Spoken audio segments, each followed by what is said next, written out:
चलिए स्टार्ट करते हैं हम फिर से। तो नासिका गुहा है हमारी नेसल कैविटी, जिसके नाक का अंदर का खाली स्थान जिसको कहा जाता है। और इसमें हमने देखा था अभी ब्लड वो होती हैं वाहिकाएं जो हवा को गर्म करती हैं। फिर हमने फेरेंक्स देखा था, लोकेशन हमने फेरेंक्स की देखी थी जो ग्रसनी है, जिसके द्वारा भोजन भी अंदर जाता है और हवा भी अंदर जाती है। नाक और मुंह के का पीछे का भाग, गले का भाग, हवा को कंठ नली तक पहुंचाता है। ये श्वसन का और पाचन दोनों का हिस्सा है, क्योंकि ये जो है ऐसी ओपनिंग, यहाँ से हमारी श्वसन भी अंदर आता है, सांस भी अंदर आती है और खाना भी अंदर जाता है। फिर हम आगे देखेंगे इसमें लैरिंग्स, जो है हमारा कंठ नली या स्वर यंत्र। लैरिंग्स को वॉइस बॉक्स या स्वर यंत्र बोलते हैं। ये क्या कार्य करता है? ये हमारे बोलने के लिए, इसमें स्वर तंत्रियां, वोकल कॉर्ड्स होती हैं। बोलने की आवाज हमारी जो है यहीं से निकलती है। ये भोजन को श्वास नली में जाने से भी रोकता है। तो यहाँ पे क्या है, लैरिंग्स के द्वारा यहाँ पे एपिग्लॉटिस होता है। तो एपिग्लॉटिस एक ढक्कन की तरह होता है जो सिर्फ सांस को अंदर फेफड़ों तक ले जाएगा।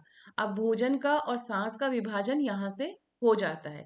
फेरेंक्स में तो हमने देखा था कि दोनों चीजें अंदर जा रही हैं, ग्रसनी जो है हमारी, मगर यहाँ पे जो लैरिंग्स है, वॉइस बॉक्स है, यहाँ पे ऊपर एपिग्लॉटिस होता है। एपिग्लॉटिस एक ढक्कन की तरह है जो बंद हो जाता है, सिर्फ सांस को अंदर लेता है, खाना अंदर नहीं जाता। कभी किसी वजह से बहुत हम खाते वक्त बोल रहे होते हैं तो हमारा कुछ अंदर चला जाता है अगर सांस की नली में, तो बहुत हमें परेशानी होती है। तो ये एपिग्लॉटिस ऐसी परेशानी ना आए, इसीलिए इसको बंद रखता है और सिर्फ सांस को अंदर आने देता है। फिर हमारी श्वास की नली है जिसको इंग्लिश में ट्रैकिया बोलते हैं। इसे विंड पाइप भी कहते हैं। ये एक मजबूत नली है, सी आकार की। इसमें कार्टिलेज की उपस्थिति की रिंग्स होती हैं। कार्टिलेज हमने पढ़े हैं, तो इसकी नली में कार्टिलेज के रिंग्स से बनी होती है और ये हवा को फेफड़ों तक ले जाती है। जो दोनों फेफड़े हैं हमारे, वहां तक ये हवा को ले जाती है। अब हम इसमें आगे देखेंगे क्या है हमारा ब्रोंकाई। ब्रोंकाई हमने वहां ऊपर डायग्राम में देखे थे, पढ़े थे। अभी ब्रोंकाई कहाँ है? तो ये श्वास नली, जो श्वास नली हमारा ट्रैकिया है, इससे दो पार्ट्स में डिवीजन होता है जिसको ब्रोंकाई बोलते हैं। दायां और बायां, ये दोनों फेफड़ों में हवा पहुंचाते हैं। तो ये हमारे ब्रोंकाई कहाँ क्या कर रहे हैं? फेफड़ों तक हवा पहुंचा रहे हैं। जो हमारा डिवीजन हुआ, शाखाएं निकली एक नली से, जो शाखाएं बड़ी वाली शाखाएं हैं वो ब्रोंकाई हैं। ब्रोंकियोल्स क्या है? छोटी वाली शाखाएं हैं। हम अभी डायग्राम फिर से देखेंगे, वहां देखेंगे ब्रोंकियोल्स कहाँ हैं। इनकी लोकेशन अगर हम जब समझ लेते हैं तो इनके कार्य भी हमें समझने आसान हो जाते हैं और इनसे रिलेटेड जितने भी श्वसन से रिलेटेड रोग हैं वो भी हमें आसानी से समझ आ जाते हैं। तो ब्रोंकस क्या है? हमारी ब्रोंक्यूल्स छोटी छोटी शाखाएं हैं। ये हवा को फेफड़ों के अंदर गहराई तक ले जाती हैं। अब ब्रोंकाई तो बड़ी वाली शाखाएं होगी, जैसे पेड़ की मोटी मोटी शाखा होती हैं, फिर छोटी छोटी शाखाएं होती हैं जहां ऊपर तक जाती हैं जो। इसी तरीके से ब्रोंक्यूल्स हमारे लंग्स के अंदर, फेफड़ों के अंदर तक ले जाते हैं, जहां पे अंत में एल्वियोली होता है। एल्वियोली हमारे श्वसन तंत्र का सबसे छोटी कोशिका, हमारा जो सेल है रेस्पिरेशन का। अब हमारे दो फेफड़े हैं, दायां और बायां। तो फेफड़े क्या है? स्पंजी हैं हमारे, लचीले होते हैं। ये क्या कार्य करते हैं? मुख्य काम गैसों का आदान प्रदान। मेन जो श्वसन का कार्य क्रिया है वो हमारे फेफड़ों में होती है। दायां फेफड़े में 3 लोब होते हैं, बाएं फेफड़े में 2 लोब होते हैं। फिर से हम अभी डायग्राम देखेंगे, पहले एक बार रीड कर ले रहे हैं क्या क्या क्या चीज हमने पढ़ देखी थी डायग्राम में। सबसे अंत में हमने देखा हमारा एल्वियोली, छोटे छोटे गुब्बारे जैसे थैले हैं जिनमें हवा भर जाती है और श्वसन की जो मेन क्रिया है वो वहां पे होती है। इस यहीं पे असली गैस का विनिमयन होता है। ऑक्सीजन खून में जाती है, कार्बन डाइऑक्साइड बाहर निकलती है। इनकी दीवारें बहुत पतली होती हैं ताकि आसानी से गैस पास हो सके, जो आदान प्रदान है वो हो सके आसानी से। बहुत ही इंपॉर्टेंट है हमारा डायफ्राम। ये छाती और पेट के बीच की सबसे बड़ी मांसपेशी है हमारी। सांस लेने में सबसे महत्वपूर्ण है। जब डायफ्राम नीचे जाता है, जब आप श्वसन करते हैं नीचे जाता है तो फेफड़े फैलते हैं, क्योंकि फेफड़ों में हवा आ गई तो डायफ्राम नीचे जाएगा वहां पे जगह बनाने के लिए। फिर डायफ्राम ऊपर अगर आपका आ रहा है तो यानी कि आप हवा बाहर निकाल रहे हैं। एक बार फिर से हम अपनी डायग्राम में देख लेंगे कि हमने अभी क्या क्या चीजें देखी थी। तो हमने अभी देखा था कुछ चीजों को। फेरेंक्स देखा था, ग्रसनी, जिसके द्वारा हवा और भोजन दोनों अंदर जाता है। फिर लैरेंक्स हमने देखा, हमारी कंठ नली, जिसको वॉइस बॉक्स बोला जाता है, स्वर यंत्र बोला जाता है। यहाँ पे हमने देखा था एपिग्लॉटिस है। तो एपिग्लॉटिस ये वाला ढक्कन है जो विभाजित कर देता है, सिर्फ सांस ही अंदर आ जाएगी और अब भोजन अंदर नहीं जाएगा इसके नीचे।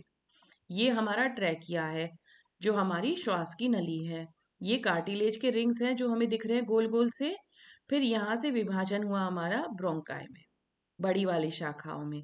फिर छोटी छोटी शाखाएं पूरे फेफड़ों में फैली हुई हैं। इन शाखाओं के अंत में हमारे एल्वियोली होते हैं जो हमारे रेस्पिरेटरी सिस्टम का सेल होता है, जहाँ पे असली श्वसन प्रक्रिया होती है। ये हमने इसका स्ट्रक्चर देख लिया है। एल्वियोली का स्ट्रक्चर भी यहाँ पे इस तरह से दिखाई दे रहा है कि यहाँ पे ये किस तरीके से है। अब एल्वियोली के स्ट्रक्चर में एक ध्यान कर देने वाली चीज है कि वहां पे कैपिलरीज भी हैं, पल्मोनरी वेन भी है। तो ये दो के कार्य भी अभी हम पढ़ेंगे और समझेंगे। ये हमारा एल्वियोली है एक का। यह कहाँ पे है? सबसे अंत में है। जो बड़ी वाली शाखाएं हैं जो छोटी छोटी अंदर तक जा रही हैं फेफड़ों में, इसके अंत में एल्वियोली है। और एल्वियोली के पास आप देखेंगे कैपिलरीज भी हैं और पल्मोनरी वेन भी है। इनका क्या कार्य है, यहाँ पे ये क्यों उपस्थित है, ये भी हम पढ़ते हैं अभी। ये हमारी डायफ्राम है जो मूवमेंट करती है श्वसन प्रक्रिया के दौरान। सांस जब भरता है तो ये नीचे जाती है, सांस श्वास जब बाहर निकलता है तो ये ऊपर चली जाती है। ओके। अब हम इसके आगे देखते हैं और हमारे क्या क्या चीज हैं इसमें। हमने इसमें और भी कुछ चीजें देखी हैं जो हमें नई टर्म्स है हमारे लिए। एडेनॉइड्स हैं, टॉन्सिल्स हैं, हमारे साइनस हैं। ये तीन इंपॉर्टेंट हैं हमारे श्वसन तंत्र में ही, इनका कार्य है। अब ये क्या कार्य है और उनके जब बिगड़ने की स्थिति होती है तो क्या हो जाता है, ये भी हम पढ़ते हैं। प्लूरा है। प्लूरा आप देख रहे हैं लंग के बाद बाहरी वाली जो जगह है, बाहरी सतह है, उसको प्लूरा बोलते हैं। प्लूरा स्पेस है यहाँ पे जो उसके बीच की जगह है। तो ये ध्यान रखेंगे कि प्लूरा जो है वो क्या चीज है, फेफड़ों के बाहर की तरफ है। और ये थोड़ा सा थिक उसमें है जिसको प्लूरा स्पेस बोला जाता है। इनका क्या कार्य है ये भी हम देखते हैं, चलिए।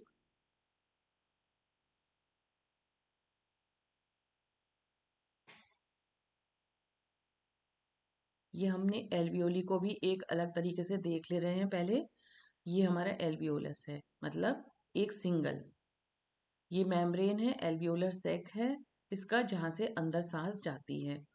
अब इसका सबसे पहले इसका कार्य देख लेते हैं, क्योंकि ये सबसे इम्पोर्टेंट हमारा श्वसन तंत्र में मुख्य भूमिका निभाता है ये। इसकी संरचना और इसका कार्य देखते हैं। एल्वियोली क्या है? छोटे छोटे वायु के थैले होते हैं। तो एल्वियोली हम देख रहे हैं कि छोटे छोटे वायु के थैले होते हैं जो फेफड़ों के ब्रोंक्यूल्स के अंत में पाए जाते हैं। अभी हमने देखा जो लंबी वाली शाखाएं हैं उनके अंत में हमने क्या देखे थे? एल्वियोली। तो ये हमारे वायु के थैले हैं जो फेफड़ों के में होते हैं, ब्रोंक्यूल्स के अंत में पाए जाते हैं। ये कप जैसे आकार के होते हैं। इनका जो संरचना होती है वो कप के तरह होती है और इनकी दीवारें पतली होती हैं। दीवारों में मुख्य रूप से दो प्रकार की कोशिकाएं होती हैं, टाइप 1, टाइप 2। यहाँ हम इसलिए ये सब अध्ययन कर रहे हैं क्योंकि हमारा उद्देश्य है नेट जेआरएफ का। हम इसको समझने की कोशिश कर रहे हैं और सिलेबस के अकॉर्डिंग चलने की कोशिश कर रहे हैं। तो यहाँ टाइप 1 कोशिकाओं में गैस का विनियमन होता है। ठीक है। टाइप 2 कोशिकाएं जो थैलियों को ढके रखने में मदद करती हैं। मोटे मोटे तौर पे देखते हैं कि यहाँ पे गैस का आदान प्रदान हो रहा है, ऑक्सीजन अंदर जा रही है, कार्बन डाइऑक्साइड बाहर जा रहा है। ये जो एल्वियोली हैं कैपिलरीज से घिरे होते हैं। कैपिलरीज हमारी क्या है? बहुत ही थिन होती हैं, बहुत ही पतली होती हैं, इस तरह की, जिससे कि रक्त वहां पे पहुंच सके। तो अभी हम इसका भी देखते हैं कि ये क्या कार्य है इनका यहाँ पे। एल्वियोली का कार्य पहले देख लेते हैं कि ये गैस के एक्सचेंज में कार्य करते हैं। आदान प्रदान उनकी बहुत पतली दीवारों, भिन्न गैस सांद्रता के कारण होता है। हमने शुरू में पढ़ा था डिफ्यूजन के बारे में। तो डिफ्यूजन में क्या होता है, गैस का जो आदान प्रदान होता है वो ही टर्म यहाँ पे यूज होगी। तो ब्रीदिंग में हमारा जो गैस का आदान प्रदान सेल में हो रहा है वो डिफ्यूजन की वजह से हो रहा है।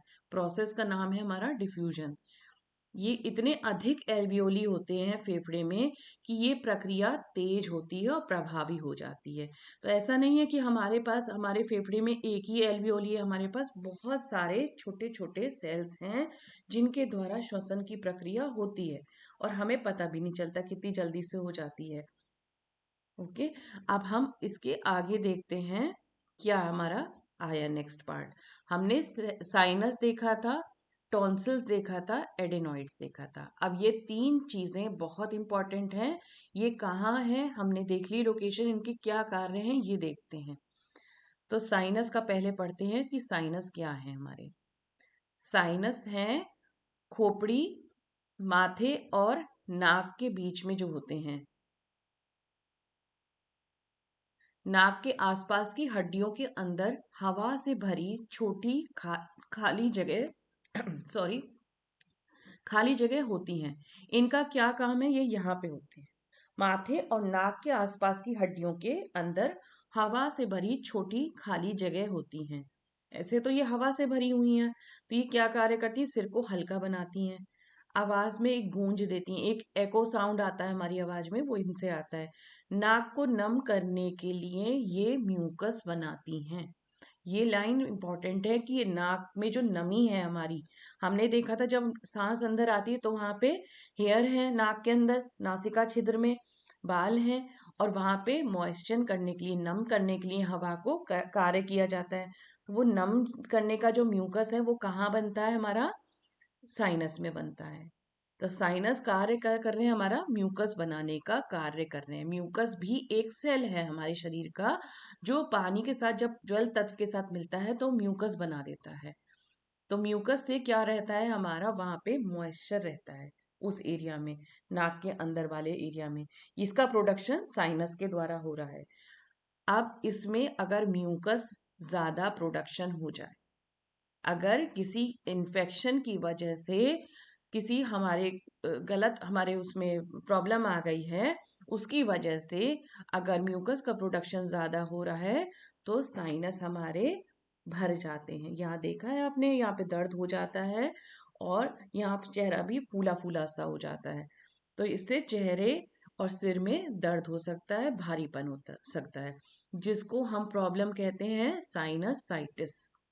तो साइनसाइटिस की वजह क्या है, जो हमारे साइनस हैं, हवा से भरी हुई छोटी छोटी काली जगह जो म्यूकस प्रोडक्शन कर रही हैं, अब उनमें म्यूकस का प्रोडक्शन, एक्सेस प्रोडक्शन हो रहा है। एक्सेस प्रोडक्शन वहां पे हो रहा है जिसकी वजह से वो स्वेल कर गए हैं, जिसकी वजह से वो फूल गए हैं और वो सिर में भारीपन का कारण बनते हैं। नेक्स्ट हमारा इंपॉर्टेंट है, जी मैम, दिव्या जी कुछ पूछ रहे हैं आप? चलिए एडेनोइड्स देखते हैं।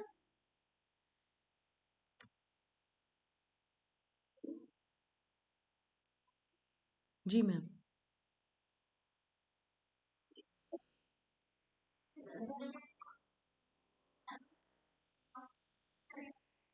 मैम ये, हाँ, ये यहाँ पे अगर इन्फेक्शन हो गया तो कई कारण होंगे। हमारा अगर छिद्र में जैसे हमारी कोई गंदगी आ गई या इन्फेक्शन हो गया हमारा यहाँ पे, तो या फिर कुछ भी ऐसा हमारा डिसबैलेंस हुआ, हमारा हमारे हॉर्मोन्स के द्वारा कुछ ऐसा कुछ डिसबैलेंस हुआ, तो यहाँ पे जो है एक्सेस म्यूकस का प्रोडक्शन हो गया। तो ये म्यूकस का प्रोडक्शन साइनस का वैसे तो बैलेंस स्टेट में रहेगा तो क्या रहेगा कि नाक में बिल्कुल नमी सी रहेगी और बिल्कुल शुष्कता नहीं रहेगी। कई बार नाक में अगर ये कम प्रोडक्शन हो तो नाक में एकदम सूखा सूखापन हो जाएगा, वो भी सही नहीं है। तो नाक की नमी को बैलेंस रखने के लिए ये म्यूकस का प्रोडक्शन करते हैं। जब इनका ज्यादा हो गया म्यूकस प्रोडक्शन तो ये फूल जाएंगे क्योंकि ये भर जाएंगे। ये हवा की जगह ही तो है ये, तो ये भर जाते हैं उससे। अब ये भर गए तो क्या करा इन्होंने, वो जलीय तत्व ही है म्यूकस हमारा। ये हमारा कई कारणों से हो सकता है, जैसे हमारे शरीर में कफ की वृद्धि हो गई किसी वजह से, तो वो कफ कहाँ कहाँ कहीं कहीं जमा होगा, जहाँ पे भी वो उसके एकत्रित करने की जगह होगी। तो इन एकत्रित करने वाली जगह पे जहाँ पे वो इकट्ठा हो सकता है, वहां पे वो जमा हो गया। अब वो क्या कर रहा है, फिर जब फूल गया वहां पे भर गया तो वो भारीपन देता है। तो ये कारण, ये प्रॉब्लम बनती है हमारी साइनसाइटिस, इस वजह से होता है। चलिए नेक्स्ट में देखते हैं एडेनॉइड्स का। हमने तीन देखे थे, साइनस, टॉन्सिल एंड एडेनॉइड्स। इनकी पोजीशन देखी थी, अब हम इनके देखते हैं ये क्या है, ये क्या कार्य करते हैं, और ये वहां पे किस उसमें संरचना किस तरह से है। तो एडेनोइड्स गले के ऊपरी हिस्से, नाक के पीछे पाए जाने वाले छोटे संक्रमण से लड़ने वाले ऊतक हैं। तो एडेनोइड्स हमारे ग्लैंड्स हैं। ये क्या ऐसे ग्लैंड्स हैं हमारे, जो संक्रमण शरीर में जब आता है संक्रमण, तो उनसे लड़ने का काम करते हैं। ये नाक के पीछे पाए जाते हैं। इनका काम क्या है, शरीर को संक्रमण से बचाना। जब भी कोई इन्फेक्शन आता है तो ये एक्टिवेट हो जाते हैं और उससे संक्रमण से लड़ने के लिए एंटीबॉडीज का निर्माण यहाँ पे भी होता है। तो और बच्चों में ये ज्यादा सक्रिय रहते हैं। अब ये अगर बढ़ जाएं, अगर इनका भी बढ़ना हो, ज्यादा हो जाए एडेनोइड्स का भी, तो नाक से सांस लेने में दिक्कत हो सकती है। अब ये क्यों बढ़ सकते हैं ज्यादा, कि मान लीजिए कुछ डिस्टरबेंस हुआ हमारी बॉडी में, तो उसकी वजह से ये बढ़ सकते हैं। अब वो डिस्टरबेंस कई कारणों से हो सकता है, कोई एलर्जिक रिएक्शन से हो सकते हैं, जिनके बारे में अभी भी डिजीजेस के सेक्शन में स्टडी करते हैं हम। पहले अभी हम पूरा इसका स्ट्रक्चर देख लेंगे, तो हमें सब समझ में आ जाएंगे कि श्वसन वाले हमारे कितने रोग किस तरह से होते हैं। चलिए नेक्स्ट हम देखते हैं प्लूरा। प्लूरा हमने क्या देखा था, जहाँ पे हमने संरचना देखी थी तो वहां पे हमने प्लूरा वर्ड भी देखा हुआ था। तो प्लूरा क्या है हमारा, उसको देखते हैं अभी। प्लूरा हमारे फेफड़ों को ढकने वाली दो परतों वाली झिल्ली है। हमने फेफड़ों के बाहरी पे देखा था प्लूरा, ये दो परतों वाली झिल्ली है। बाहरी परत है पेराइटल प्लूरा प्लूरा, अंदर की परत है विसरल प्लूरा। तो अभी हम ब्रॉडली अगर स्टडी कर रहे हैं तो दो परतों वाली परत है प्लूरा, जो फेफड़ों की बाहरी आवरण को बनाती है। इसके बीच में भी द्रव्य होता है, यहाँ पे भी फ्लूइड होता है, जो सांस लेते समय घर्षण कम करता है। अब घर्षण क्यों, हम जब सांस की प्रक्रिया कर रहे हैं बराबर, वहां पे मांसपेशियां भी हैं वहां पे, और हड्डी वगैरह भी है, हमारा रिब केज भी है लंग्स के जिससे प्रोटेक्टेड है। तो ये सब जितनी भी चीजें हैं, वहां पे कुछ भी ऐसा फ्रिक्शन ना हो, घर्षण ना हो, घिसना ना हो, तो वहां पे फ्लूइड भरा रहता है फेफड़ों में। जहाँ फेफड़े सुरक्षित है तो दो परतें वाली झिल्ली से वो कवर्ड है और उसके बीच में फ्लूइड है। अब इस प्लूरा वाले फ्लूइड में भी अगर इन्फेक्शन की वजह से ज्यादा फ्लूइड बन गया, तो एक कंडीशन होती है प्लूरेसी। उस कंडीशन का एक मतलब ये डिजीज होता है, रेस्पिरेटरी और सिस्टम का ही बताया जाता है, तो वो उसका कारण ये बनता है। तो प्लूरेसी क्या है, हमारे प्लूरा में इन्फेक्शन हो गया, फ्लूइड का एक्सेस बनना हो गया वहां पे, तो उसकी वो वजह बनेगा प्लूरेसी की। तो ये हम जब देखते धीरे धीरे चलेंगे तो हमें सब आराम से समझ में आते रहेंगी चीजें। नेक्स्ट हमारी सब बहुत इंपॉर्टेंट चीज है टॉन्सिल्स। अब टॉन्सिल्स हमारे शरीर में किस जगह पे हैं, एक बार फिर से हम डायग्राम में देखेंगे, उससे पहले हम एक बार इनके संरचना को यहाँ पे देख लेते हैं। तो टॉन्सिल्स हमारे क्या हैं, टॉन्सिल्स गले के पीछे हिस्से में पाए जाने वाली छोटी छोटी मोटी ऊतक की गांठें होती हैं, जो इम्यून सिस्टम का हिस्सा है। ये भी हमारे इम्यून सिस्टम का हिस्सा होती हैं। तो ये हमारे ऐसे ग्लैंड्स हैं जो हमारी प्रतिरक्षा प्रणाली का बनाए रखते हैं, हमारे शरीर में कोई भी इन्फेक्शन को उससे हमें बचाने की पूरी पूरी यहाँ पे तैयारी रहती है। शरीर को संक्रमण से बचाते हैं। अब इनकी स्थिति, ये कहाँ स्थित है, ये आम टॉन्सिल्स जिसे पैलेंटाइन टॉन्सिल कहते हैं, गले के पीछे होते हैं। कॉमन जो लोकेशन है गले के पीछे, मुंह के खुले भाग में, और दोनों तरफ मुंह खोलते समय दिखाई देते हैं।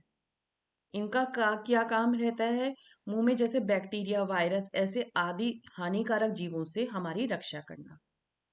जब कोई भी इन्फेक्शन जर्म हमारे नाक या मुंह के रास्ते से शरीर में प्रवेश करता है तो टॉन्सिल्स उसे पहचान कर रोकने और लड़ने में हमारी मदद करते हैं। तो टॉन्सिल्स एक बार फिर से पढ़ लेते हैं क्या चीज़ है। टॉन्सिल्स हमारे गले के पीछे हिस्से में पाए जाने वाली मोटी मोटी ऊतक की गांठें हैं, छोटी मोटी, जो प्रतिरक्षा प्रणाली का हिस्सा है। और अगर ये हमारे बैक्टीरिया वायरस जो भी हमारा नाक के द्वारा या मुंह के द्वारा आ रहा है, शरीर में प्रवेश कर रहा है, तो इसको रोकती हैं, उससे लड़ने के लिए ये तैयार हो जाती हैं। तो ये सबसे इंपॉर्टेंट लाइन है कि टॉन्सिल्स शरीर का फर्स्ट लाइन ऑफ डिफेंस मानी जाती है। First line of defence system हमारा टॉन्सिल एक्टिवेट हो जाता है जब कोई वायरस या कुछ भी इंफेक्शन आया। तो कई बार आप देखते होंगे, जिसमें मैं अभी आ रही हूँ, कई बार आप देखते होंगे, कई जैसे कुछ आपको मतलब इन्फेक्शन होता है तो सबसे पहले यहाँ पे गले में खराश या दर्द होने लगता है। तो ये हमारा इन्फेक्शन को पहचान होती है कि अब भाई कोई संक्रमण हुआ है। उसके बाद आप देखोगे कि बुखार आ गया या सर्दी जुकाम हो गया, तो ये हमारी उसकी वजह से वो पूरा हमारा प्रतिरक्षा प्रणाली जो है वो वहां पे बिगड़ी है, उसकी कोई इन्फेक्शन आया जिसकी वजह से वहां पे कुछ प्रॉब्लम आई और वो समस्या क्रॉप अप हुई। हाँ जी मैम बताइए, दीप्ति जी बोलिए। कुछ पूछ रहे हैं दीप्ति जी, आपकी आवाज नहीं आ रही है, बताइए मैम। बताइए। हाँ हाँ कुछ।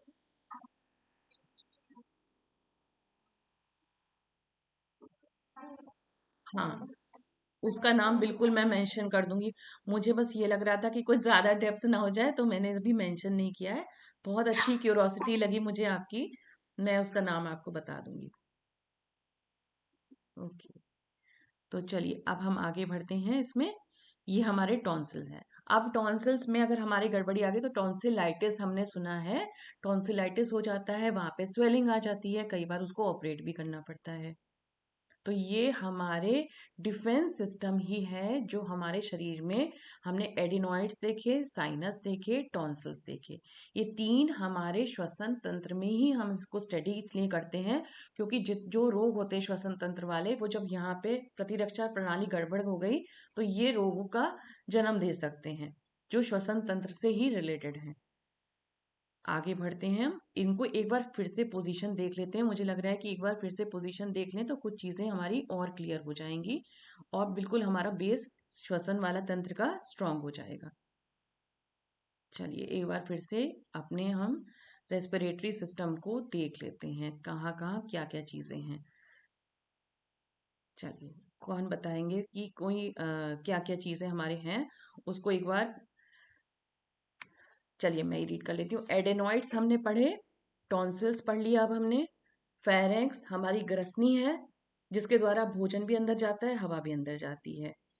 फिर इधर हम यहाँ पे इतना ही देखते हैं, उधर हम पहले देखते हैं साइनस है, नेसल कैविटी है, ओरल कैविटी है। ओरल कैविटी हमारा मुंह हो गया, टंग है, मुंह के अंदर टंग है। फिर लैरिंग्स है, स्वरयंत्र, कंठनली।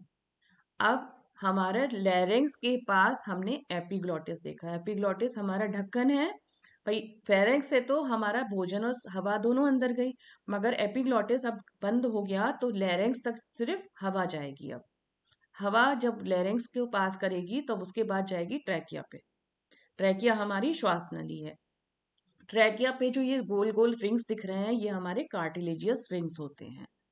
यहाँ से जब ट्रैकिया से दो मोटी मोटी शाखाएं जो विभाजित हुई हैं ये हमारी ब्रोंकाई हैं। फिर पतली पतली शाखाएं जो पूरे लंग्स में हमारे हैं वो ब्रोंकियोल्स हैं। इन ब्रोंकियोल्स के अंदर जब सबसे अंत में हमें एल्वियोली, हमारा जो श्वसन तंत्र का सेल है, वो पाया जाता है। तो ये एल्वियोली में क्या होता है, हमारा श्वसन की प्रक्रिया होती है। श्वसन की प्रक्रिया में क्या होता है, हमारा ऑक्सीजन का इनटेक, कार्बन डाइऑक्साइड को बाहर किया जाता है। अब प्लूरा की जगह भी देख ली हमने। प्लूरा प्लूरा में हमारी डबल लाइनिंग है, डबल लाइनिंग के बीच में हमारा फ्लूइड है। प्लूरल स्पेस में क्या है, हमारा फ्लूइड है। फ्लूइड मतलब हमारा जलीय ऐसा तत्व है जो उसमें भरा हुआ है, और नीचे डायफ्राम है। चलिए आगे बढ़ते हैं। अब अपने हम और भी चीजों को देखते हैं। हमने कैपिलरीज और पल्मनरी वेन भी पढ़ी है यहाँ पे। तो कैपिलरीज और पल्मोनरी वेन का क्या मतलब है यहाँ पे, उसको भी देखते हैं।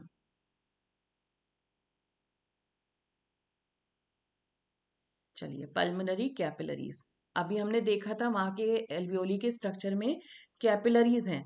तो कैपिलरीज का मतलब यहाँ पे ये क्यों है, ये भी इसको भी जानना हमें अच्छे से चाहिए, ताकि हम उसको अच्छे से पढ़ पाएंगे, आगे हमारी कंसेप्ट बिल्कुल क्लियर रहे। तो ये कोशिकाएं क्या हैं, ये फेफड़ों के एल्वियोली, हवा के छोटे छोटे थैलों के चारों तरफ स्थित होती हैं, और बहुत ही छोटी छोटी पतली पतली रक्त वाहिकाएं होती हैं। ये बहुत ही महीन होती हैं, जो हमारे ये कैपिलरीज का जाल पूरे शरीर में है, जो पूरे छोटे से छोटे सेल तक जो ब्लड का वो दे रही हैं, प्रदान कर रही हैं, वो कैपिलरीज के द्वारा होता है। भाई आर्टरीज हर जगह पहुंच नहीं सकती, तो छोटी छोटी कैपिलरीज के द्वारा रक्त हमारा सभी सेल्स में चला जाता है शरीर के। इनका मुख्य काम क्या है, ये यही वह स्थान है जहाँ गैसों का आदान प्रदान होता है एल्वियोली में। तो रक्त में ही तो हमारा ऑक्सीजन आ रहा है, रक्त से ही तो ऑक्सीजन आ रहा है सेल के पास, और रक्त ही कार्बन डाइऑक्साइड को वापस लेके जा रहा है। तो ये कार्य किसके द्वारा हो रहा है, कैपिलरीज के द्वारा, क्योंकि वो सेल तक पहुंचती हैं। जब हमने सेल का अध्ययन किया था, कि सेल से का अध्ययन में पढ़ा था हमने, वहां पे ऑक्सीजन आती है सेल में और कार्बन डाइऑक्साइड वापस जाती है। अब रेस्पिरेटरी सिस्टम का सेल है एल्वियोली, तो वहां तक रक्त कौन पहुंचा रहा है, हमारी कैपिलरीज, जो उसके चारों तरफ रहती हैं। तो ये हमारा ऑक्सीजन का आदान प्रदान का केंद्र है। अब दूसरी हमारी चीज हमने देखी थी पल्मोनरी वेन। पल्मोनरी वेन क्या है, ये बहुत ही इंपॉर्टेंट है हमारी। ये वो रक्त वाहिका है जो फेफड़ों से ऑक्सीजन भरा रक्त लेकर हृदय के बाएं ऊपरी कक्ष लेफ्ट आर्ट्रियम तक पहुंचाती है। तो फेफड़ों से जो हमारा रक्त शुद्ध हुआ, फेफड़े किस काम आते हैं, रक्त के शुद्धिकरण में। ऑक्सीजन और कार्बन डाइऑक्साइड को बाहर कर दिया जाता है, तो रक्त बिल्कुल शुद्ध हो गया। तो वो शुद्ध रक्त जो है हृदय से जाएगा ना पूरे शरीर में, तो वो कौन लेके जाता है, पल्मोनरी वेन लेके जाती है। फेफड़ों से लेकर हृदय तक जाती है। हृदय वाले सिस्टम में हम पढ़ेंगे कि हृदय किस द्वारा, उसके पंपिंग किस तरह से होती है, पूरे शरीर में किस तरीके से रक्त पहुंचाया जाता है। तो पल्मोनरी वेन हमारी वो वेन है, वो हमारी रक्त वाहिका है, जिनके द्वारा शुद्ध किया हुआ रक्त, जो लंग्स में शुद्ध कर गया रक्त है, ऑक्सीजन भरा हुआ रक्त है, वो अब हृदय में जाता है। हृदय में क्यों जाएगा, हृदय में जाके वो पूरे शरीर में उसका वितरण होगा। तो ये किस वह हो रहा है, हमारा पल्मोनरी वेन का कार्य ये है। अब हमारी सारे कंसेप्ट हमने ऑलमोस्ट क्लियर कर लिए हैं। अब हमें इसमें कंसेप्ट जो सबसे जरूरी आता है, जिसका क्वेश्चन भी हमने अब PYQ में देखा हुआ है, कि मसल्स जो है हमारी कौन सी यूज होती हैं श्वसन में, तो उसको भी हम देखेंगे। सारे हमारे क्लियर कंसेप्ट्स हो गए हैं। अगर कुछ भी डाउट होगा तो आप इसके सेशन के अंत में 5 मिनट्स में हम लोग ये सब क्वेश्चन आंसर का सेशन कर लेंगे। चलिए, ये मसल्स क्या है, मांसपेशी हैं, जो हमारे श्वसन तंत्र में यूज होती हैं। अब मांसपेशियां क्या, दीप्ति जी कुछ पूछ रहे हैं क्या, हैंड रेज किया है आपने। चलिए आगे बढ़ते हैं। तो ये क्या है, हमारी मसल्स का कार्य क्या है, ये हमारे श्वसन के कार्य को मदद करती हैं उसमें। तो क्या मसल्स हैं, इनको हम अभी देखते हैं और फिर इसके डायग्राम पे आते हैं। पहले एक बार इनके नाम और इनके जगह और इनके कार्य देख लेते हैं। तो मुख्य मांसपेशियां, सांस लेने में अलग अलग मांसपेशियां मिलकर काम करती हैं। कुछ सांस लेने में, कुछ भारी सांस में, कुछ कम सामान्य सांस में, और कुछ जब बहुत तेज हम सांस ले रहे होते हैं तो उनमें कुछ और मांसपेशियां कार्य करती हैं। तो सबसे मुख्य है हमारी डायफ्राम, फेफड़ों के नीचे गुंबद नुमा प्रमुख मांसपेशी। ये बहुत इंपॉर्टेंट है। जब ये सिकुड़ती है तो नीचे की ओर जाती है और छाती की जगह बढ़ाती है, जिससे हवा अंदर आती है। वहां पे ये जगह बना देती है, जिससे कि लंग्स में हमारे खूब हवा भर जाती है। लंबी गहरी सांस कहा जाता है हमसे लेने को। लंबी गहरी सांस हम लेते हैं तो क्या, हमारा डायफ्राम नीचे को चला जाता है, जिसके द्वारा वहां पे जगह बन जाती है। अब आगे देखते हैं, एक्सटर्नल इंटरकोस्टल मसल, ये पसलियों के बीच में होती हैं और पसलियों को ऊपर बाहर उठाकर हवा लेने में मदद करती हैं। अभी हम इनको स्टडी कर लेंगे, इनसे रिलेटेड जो भी डाउट होगा हम इसमें अभी देखते हैं।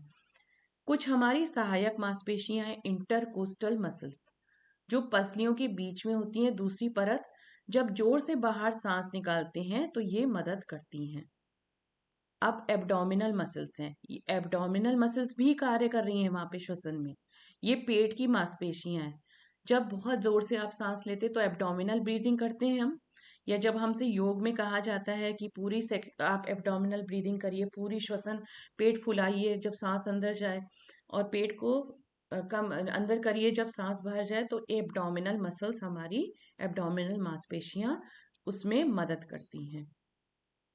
फिर हमारी है यहाँ पे गर्दन की मांसपेशियां।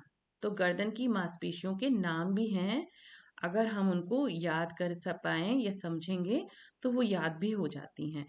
तो ये किस लिए यूज होती हैं? जब ज्यादा हवा चाहिए, जैसे कुछ हम व्यायाम कर रहे हैं तो ऊपर उठने में हमारी मदद करती हैं। तो ये कुछ मांसपेशियां इस तरीके से हैं, जैसे हमने बहुत हैवी ब्रीदिंग करनी है, हम भाग रहे हैं या कुछ ऐसा कार्य कर रहे हैं, सीढ़ियां चढ़ रहे हैं बहुत जल्दी जल्दी से, तो और भी मांसपेशियों का यूज होता है। तो वो सारी हमने एक तरफ देख ली हैं यहाँ पे। अब छाती की मांसपेशियां क्या है? जोरदार सांस में पसलियां ऊपर उठाने में मदद कर सकती हैं। आसान में हम देखें तो क्वाइट ब्रीदिंग जब हम कर रहे हैं तो सिर्फ डायफ्राम और एक्सटर्नल इंटरकोस्टल मसल काम करती हैं। जोरदार सांस ले रहे हैं, ज्यादा हैवी ब्रीदिंग हो रही है, तो सभी मांसपेशियां भी काम आती हैं। एक बार फिर से हम इनको देख लेते हैं और अपनी चीजों को क्लियर करते हैं। अब शरीर में बहुत सारी मांसपेशियां हैं जो हमारे सब कार्य को करने में मदद करती हैं। अब ये कहाँ कहाँ लोकेटेड है, कहाँ कहाँ क्या क्या कार्य करती हैं, तो इनके सबके नाम अलग अलग हैं। तो इन बहुत सारी मांसपेशियों को हम चाहते तो हैं कि लर्न करना, और कोशिश भी करेंगे लर्न करने की, पर जितनी हो जाएंगी उतनी हम देख लेंगे। चलिए, डायफ्राम हमने सबसे इंपॉर्टेंट मांसपेशी देखी है, फेफड़ों के नीचे है। जब ये सिकुड़ती है तो नीचे की ओर जाती है, छाती के लिए जगह बढ़ाती है, ये हमें कंसेप्ट क्लियर हो रहा है, और इसमें हवा अंदर आती है। तो डायफ्राम की लोकेशन भी हमने देख ली है, कहाँ है? फेफड़ों के नीचे है ये। इसको हम फील भी कर सकते हैं अपने शरीर पे। इंटरकोस्टल मसल क्या है? जो पसलियां, पसलियां हमारी रिब केज है, पसलियों के बीच में होती हैं, और पसलियों को ऊपर और बाहर उठाकर हवा लेने में मदद करती है। आप देखिए, कभी आप थोरेसिक ब्रीदिंग करिए, योग में हमसे कहा जाता है, थोरेसिक ब्रीदिंग भी हमें बताई जाती है, तो उसमें कौन सी मसलियां यूज हो रही हैं, तो आपको उनको फील कर पाएंगे अपने ही शरीर में। फिर हमारी सहायक मांसपेशियां कौन कौन सी हैं? इंटरकोस्टल मसल्स, जो पसलियों के बीच की दूसरी परत में होती हैं। जब जोर से बाहर सांस निकालते हैं तो ये मदद करती हैं। तो इनके कार्य कुछ कुछ हम देखेंगे, लर्न करने की कोशिश करेंगे।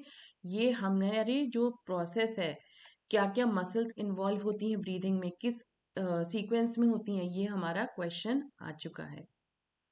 एब्डोमिनल मसल्स हमारे पेट की मांसपेशियां हैं। पेट की मांसपेशियों का कार्य हमने देखा है श्वसन में किस तरीके से होता है। जोरदार सांस निकालने में मदद करती हैं। आपकी पेट की मांसपेशियां जब आप बंद लगाते हैं, उड़ियान बंद, तो उसमें भी आपको मदद करती हैं। फिर गर्दन की मांसपेशियां हैं, हमारे नाम भी है इसमें, स्केलीन मसल और स्टेर्नोस्लेडोमास्टोइड मसल्स हैं, जो ज्यादा हवा चाहिए जब व्यायाम में, तो ऊपर उठने में हमारी मदद करती हैं। छाती की मांसपेशियां पेक्टोरियस माइनर जो है, जोरदार सांस में पसलियां ऊपर उठाने में मदद कर सकती हैं। तो ये मसल्स हैं हमारी, जो साधारण सांस में तो सिर्फ दो ही यूज हो रही हैं, बाकी जोरदार सांस ले रहे हैं, तेज सांस ले रहे हैं, तो सभी सहायक मांसपेशियां भी कार्य करती हैं हमारे। अब हम रेस्पिरेटरी डिसऑर्डर पे जाएंगे।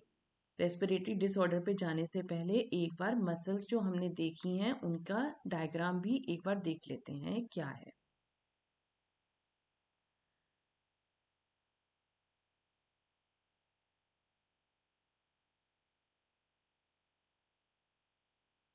कुछ नाम है यहाँ पे मसल्स के, वो यहाँ पे दिखाई दे रहे हैं हमें। रिब केज है हमारा, एब्डोमिनल रिब केज, यहाँ पे भी हमने कुछ मांसपेशियां देखी थी। अब इन्होंने यहाँ पे पूरे पूरे नाम ही लिखे हैं, तो हमें तो सिर्फ कुछ ही मांसपेशियों का नाम पता है, जैसे डायफ्राम का नाम पता है, हमारे एब्डोमिनल मसल्स का नाम पता है।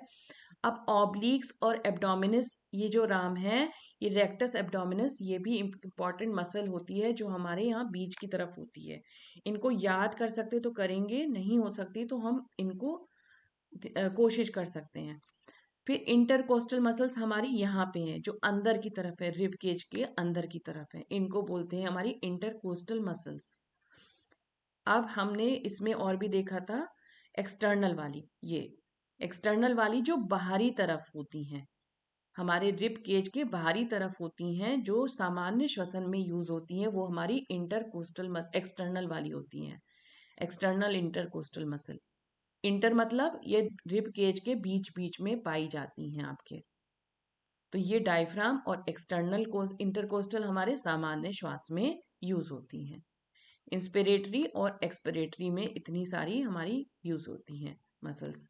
तो मसल्स का कार्य, मसल्स हमने देख ली कि हमारी यहाँ पे कई मसल्स यूज होती हैं विभिन्न कार्यों के लिए। श्वसन की जो प्रक्रिया है, कभी हमारी सामान्य श्वसन है, कभी हम तेज सांस लेते हैं, कभी हम बहुत हैवी सांस लेते हैं, तो उनमें हमारी जो मांसपेशियां हैं वो अलग अलग हैं। चलिए अब हम चलते हैं अपने रेस्पिरेटरी डिसऑर्डर की तरफ। अगर मुझे लगे आपको कि मैं थोड़ा तेज चल रही हूँ तो आप बता सकते हैं। तो सबसे पहला रेस्पिरेटरी डिसऑर्डर जो हमारे सिलेबस के अकॉर्डिंग हम चल रहे हैं, वो है हमारा एलर्जिक राइनाइटिस। एलर्जिक राइनाइटिस क्या है, इसको अभी हम स्टडी करते हैं। तो ये हमारा रेस्पिरेटरी पहला वाला डिसऑर्डर जो हमारे सिलेबस में मेंशन है। ये क्या है हमारा, inflammation of the inside of the nose. अब ये एलर्जिक रिएक्शन होता है, और ये एलर्जेंस ज्यादातर होते हैं हमारे जो चैत्र का महीना होता है, जैसे मार्च की तरफ होता है, जैसे जब फसल वगैरह का कटाई वगैरह होती है, या वहां पे होता है, या उधर वहां पे अक्टूबर के बाद वाला जो महीना होता है। पोलन जैसे में ज्यादा होते हैं, जिसको कहते हैं बहुत सारा धूल मिट्टी आंधी होती है, तब वहां पे हो सकता है, या फिर किसी को किसी और चीज से एलर्जी हो। क्योंकि ये मेनली इसलिए होता है कि नाक के अंदर जो हमारे कुछ ऐसे पार्टिकल जो अंदर चले गए नाक के छिद्र के द्वारा, जिनको नाक के छिद्र बाल जो है पकड़ नहीं पाए। तो इसकी वजह से क्या सिम्टम्स हो सकते हैं हमारे, हमारे छींक आ सकती है लगातार। कई बार कुछ लोगों को देखा होगा बहुत सारी छींकें आ जाती हैं, एक ही बार में वो कई बार छींक लेते हैं। तो वो सब एलर्जिक रिएक्शंस हैं उनके, एलर्जिक उनकी बॉडी जो है कुछ एलर्जन अंदर आ गया है, जिसकी बॉडी तरफ से वो बॉडी इम्यून नहीं कर पा रही अपने आप को, एंटीबॉडीज नहीं प्रिपेयर कर पा रही, तो वो बार बार छींक के उस माध्यम से उसको बाहर निकालने की कोशिश करते हैं। और क्या हो सकता है कि यहाँ पे नोज जो है स्टफी हो जाएगी, खूब सारा म्यूकस आ जाएगा बिल्डअप, यहाँ पे आपके जितने भी जो वो वाले ग्लैंड्स थे वो सक्रिय हो जाएंगे, जो आपके संक्रमण से लड़ने वाले ग्लैंड्स थे, जो यहाँ पे आपके पूरे सिपाही जिसको बोलते हैं बैठे रहते थे, वो एकदम से सक्रिय हो जाते हैं कि कुछ आपका बाहरी से कुछ आया है, अब हमें बिल्कुल हमें फ्रंट पे बैठना है, अब हमें उसको लड़ना है। तो एक्सेस वो प्रोड्यूस कर देते हैं अपना साइनस या कुछ भी सिक्रीशन, उसकी वजह से नाक आपका भर जाती है। और क्या हो सकता है, itchiness in the nose and eyes, आंखों से भी पानी आने लगता है, नाक से भी पानी आने लगता है, आपको बिल्कुल जुकाम वाली, तगड़ा जुकाम जिसे कहते हैं, वो वाली स्थिति हो सकती है। तो मेनली ये कई बार एलर्जी ही होती है, जिसको एलर्जिक राइनाइटिस बोलते हैं। ये इम्यून सिस्टम को एक्टिवेट कर देता है। Often linked with asthma and other airway issues. अब ये शुरू में तो ये ऐसे ही रहता है हल्का फुल्का, मतलब आपको लगेगा कि ये बस सिर्फ एलर्जिक रिएक्शन है और सिर्फ जुकाम है, मगर जब ज्यादा है, जब किसी को ज्यादा एलर्जी हो गई किसी चीज से, उसका इम्यून सिस्टम बराबर करे ही चले जा रहा है काम इसी तरीके से, तो वो आगे रूप ले लेता है आपके और भी बड़े रेस्पिरेटरी डिसऑर्डर्स का, जिस तरह जैसे अस्थमा या और कुछ। तो वो क्या है, उसमें क्यों होते हैं वो भी हम पढ़ेंगे अभी। अब साइनसाइटिस हमने देख ही लिया था कि क्या चीज़ है साइनसाइटिस, क्या होता है साइनसाइटिस, आप बताना चाहेंगे। साइनस कहाँ पे है, साइनस का फंक्शन क्या है, अभी हमने पढ़ा था। हम्म, साइनसाइटिस क्या है, किसकी वजह क्या है, साइनस ग्लैंड्स है हमारे वहां पे, साइनस जो है जगह जो है हवा से भरी हुई, तो वो वहां पे म्यूकस का प्रोडक्शन होता है वैसे तो नॉर्मल, मगर वहां पे अगर कुछ भी हमें ज्यादा प्रोडक्शन जब हो गया किसी वजह से, किसी इन्फेक्शन की वजह से, तो एक्सेस म्यूकस प्रोडक्शन हो गया वहां पे। और वो जो हवा से भरी हुई जगह थी, जो हमारे सिर को हल्का रखती थी, हमारे स्वर यंत्र को भी सही सपोर्ट करती थी, हमारे आवाज को भी अच्छा कर देती थी, तो वो अब हमारी वहां से आवाज निकलनी भी भरी हुई आवाज निकलने लगती है, क्योंकि वहां पे फ्लूइड का जमना हो जाता है, वहां पे बहुत सारा फ्लूइड भर जाता है। और हमें सिर में भारीपन महसूस होता है, हमारे चेहरे पे भी स्वेलिंग आ सकती है। ये सब की वजह होती है हमारी साइनसाइटिस। क्या है ये? नाक के आसपास के साइनस गुफाओं में सूजन, चेहरे में दर्द, दबाव, नाक का बंद हो जाना, गाढ़ा म्यूकस बनना, गंध कमाना। अब जब म्यूकस इतना ज्यादा बन रहा है, तो जितने भी हमारे नोज के वो वाले जो थे हमारे रिसेप्टर्स, जिनके द्वारा गंध हमारी आती थी, वो बंद हो जाते हैं म्यूकस से। तो नोज की अब हम संरचना भी थोड़ी सी देखेंगे, वो उससे भी हमारा क्योंकि रिलेटेड ही है श्वसन तंत्र से, तो नोज की संरचना भी हम कल देखते हैं। तो जो लेने वाले रिसेप्टर्स थे वो हमारे म्यूकस से ढक जाते हैं और हमें गंध कम आती है। ये क्रॉनिक लंबे समय तक भी हो सकता है और सांस को असहज बना सकता है। अब ये क्या समस्या है कि ये जो है बराबर हमारा म्यूकस प्रोडक्शन हो रहा है और साइनस हमारे भरे हुए हैं, और इसको हम इलाज नहीं करवा पा रहे हैं या कुछ हम इसको लापरवाही कर रहे हैं, तो ये हमारा बिगड़ भी सकता है। इसमें सबसे अच्छा होता है कारगर तरीका हमारा स्टीम लेने का, जिसके द्वारा कि हमें यहाँ पे से हमारा म्यूकस जो गाढ़ा म्यूकस हो जाता है, वो यहाँ से हल्का होने लगता है और हमें थोड़ा रिलीफ मिलता है उससे। इनके हम अभी रोकथाम भी देखते हैं। चलिए आगे बढ़ते हैं। हमने दो देख लिए, राइनाइटिस देख लिया और साइनसाइटिस देख लिया। दो नाम ये दोनों थोड़े थोड़े से सिमिलर लगते हैं आपस में, मगर ये कुछ इनकी सिम्टम्स सिमिलर भी हैं, मगर ये अलग अलग वजह से हैं। राइनाइटिस हमारा एलर्जी है, साइनसाइटिस हमारा अपने ही जो साइनस हैं वो सूज गए हैं, उनमें म्यूकस भर गया है। Rhinitis and sinusitis. आगे देखते हैं हम क्रॉनिक ब्रोंकाइटिस। ब्रोंकाइटिस दो तरीके से हो सकता है, एक्यूट एंड क्रॉनिक। तो ब्रोंकाइटिस कहाँ पे है? ब्रोंकियल नलियों में सूजन। तो ब्रोंकियल नलियां कहाँ पे थी? हमने देखे थे डायग्राम में अपने।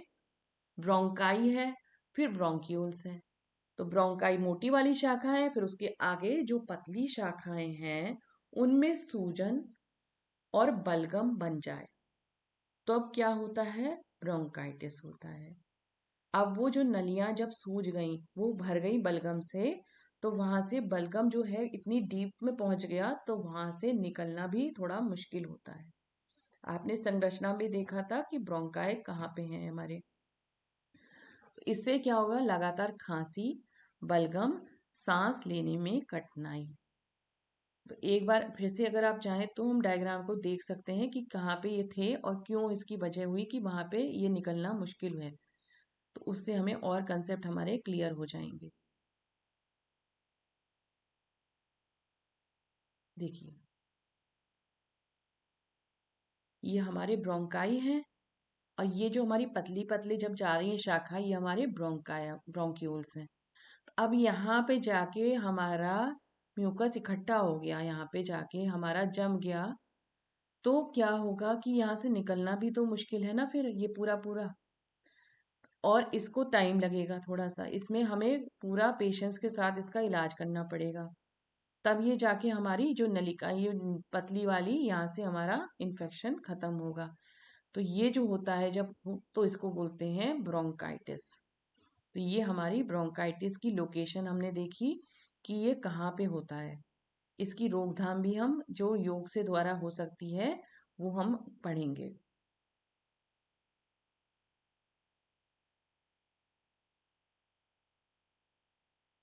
तो ये इसमें क्या होता है? लगातार खांसी। लगातार खांसी क्या है भाई? अब इसमें क्या है भाई, शरीर क्या कर रहा है? अपने इन्फेक्शन को बाहर निकालने की कोशिश। तो बलगम जो भर गया अंदर जाके और जम गया है वहां पे जाके, तो वो खांसी के द्वारा शरीर चाहता है कि उसको बाहर निकाल दे, मगर ऐसा हो नहीं पाता क्योंकि वो जो म्यूकस है वहां पे वो वहां पे थिक हो गया है।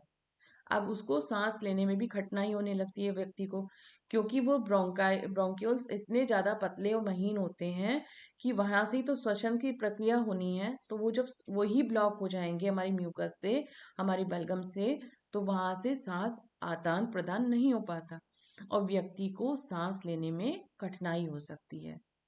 यदि ये 3 महीने से अधिक महीनों तक बहुत दिनों तक रह जाता है तो इसे क्रोनिक कहा जाता है। इसकी कई वजह हो सकती हैं कि भाई आप दूषित वातावरण में रह रहे हैं, या आपकी गलत रहन सहन है, आपका कुछ गलत खान पान है, आपने आपने रोग जो शुरू में हुए आपके रोग उसको देखा नहीं ठीक से, उसको रोकथाम वहीं पे नहीं करी, या आपका कुछ भी, ऐसे कई कारण हो सकते हैं इसके। और सबसे ज्यादा कारण यही है कि अगर हम योग में तो माने तो सबसे ज्यादा कारण है कि शरीर का शुद्धिकरण होता चाहिए इस समय, पूरा हमारा दिनचर्या पे वर्क हो, पूरे खान पान पे भी अच्छे से वर्क हो, तब हम इस रोग को जड़ से अपने शरीर से बाहर कर सकते हैं।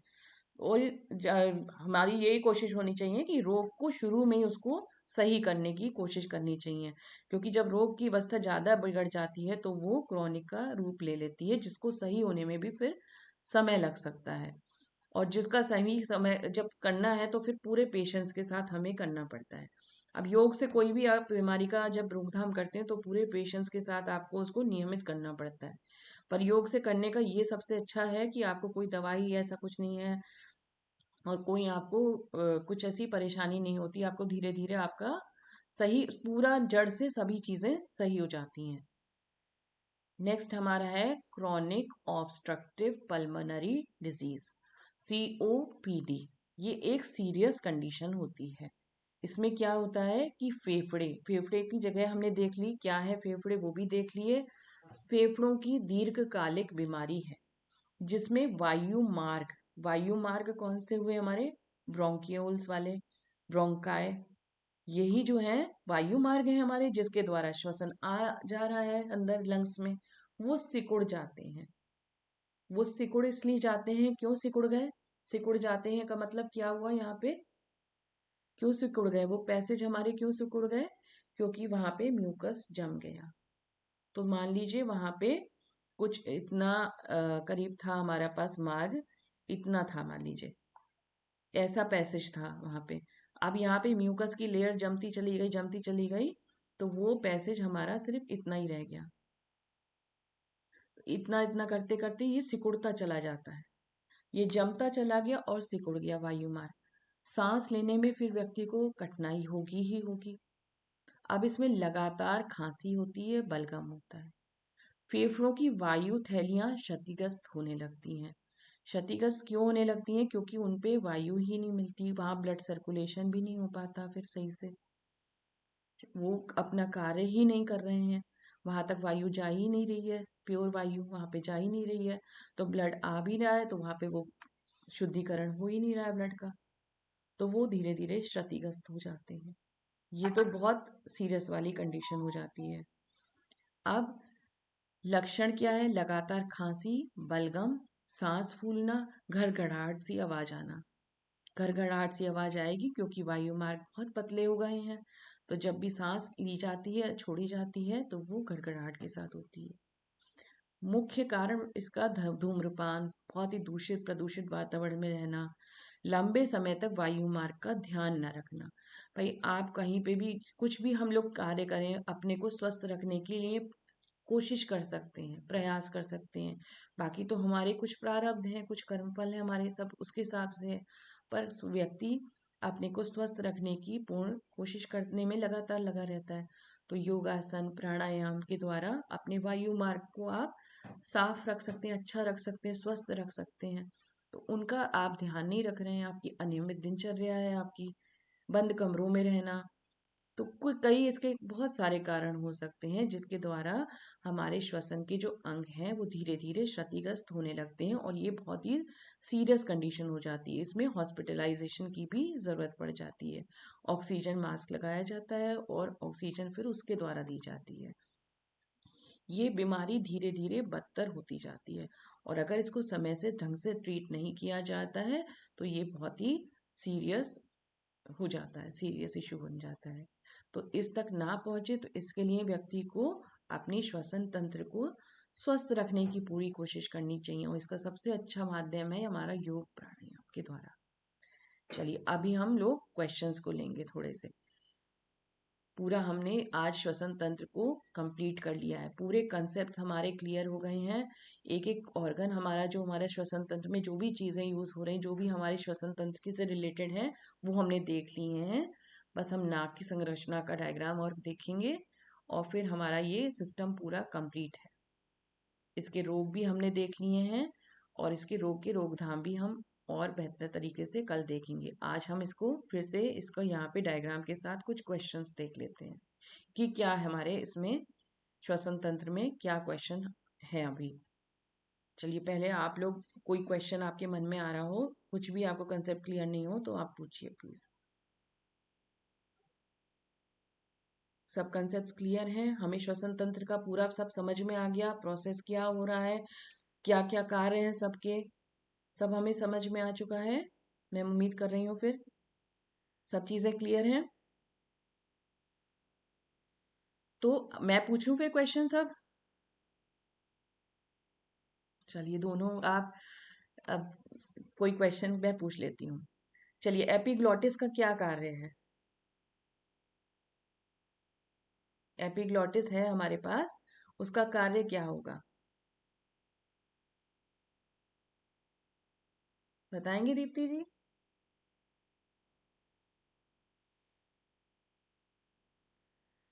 चलिए बता।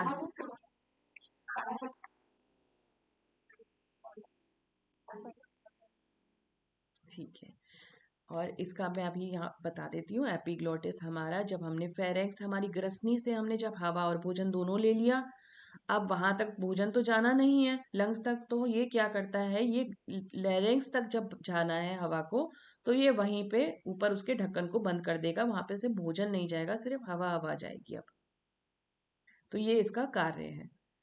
अब ट्रैकिया हमारी श्वास नली हो गई, कार्टिलेज के रिंग्स हो गए वहां पे, दो ब्रोंकिया, ब्रोंकस हो गए, लेफ्ट ब्रोंकस और राइट ब्रोंकस। इसी तरीके से राइट लंग और लेफ्ट लंग। अब राइट वाले लंग में आप देखिएगा तीन लोब हैं, तीन लोब हैं यहाँ पे, देखिए तीन पार्ट दिख रहे हैं आपको, 1, 2 और 3।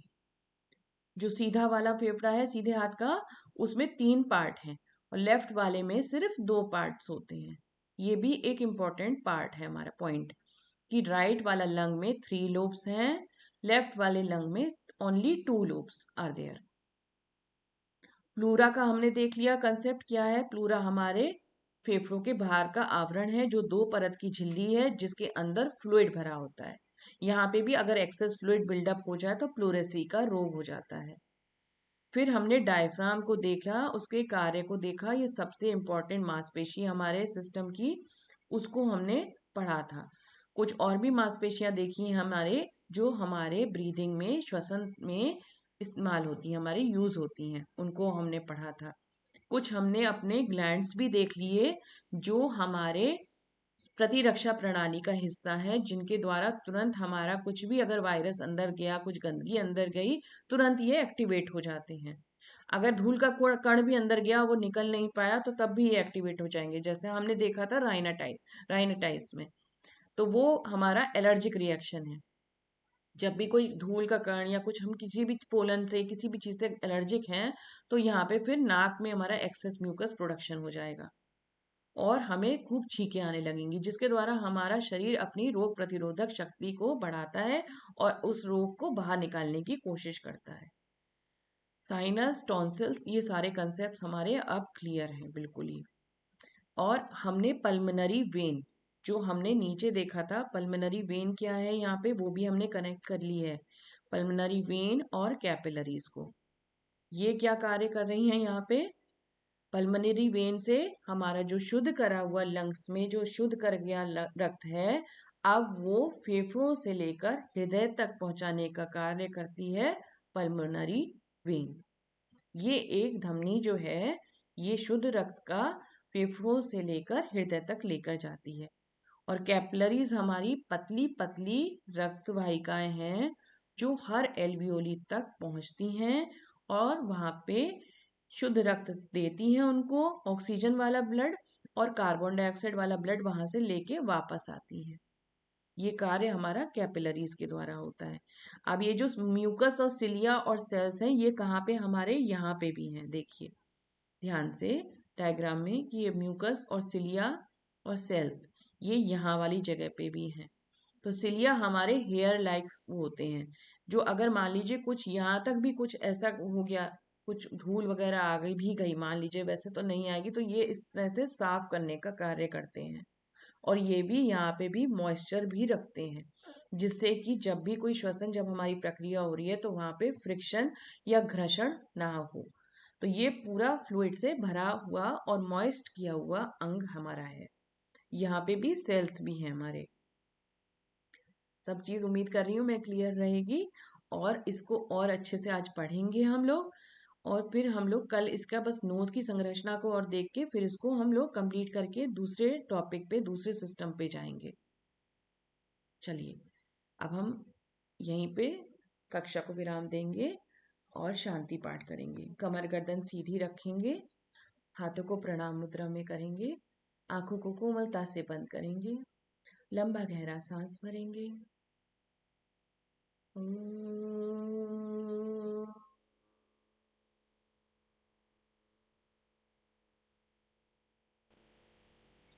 शांति शांति शांति। सर्वारिष्टासु शांतिर्भवतु। हाथों को हल्के से रब करेंगे, कोमलता से अपने नेत्रों पर लगाएंगे और धीरे धीरे अपनी आंखों को खोलेंगे। सभी को प्रणाम।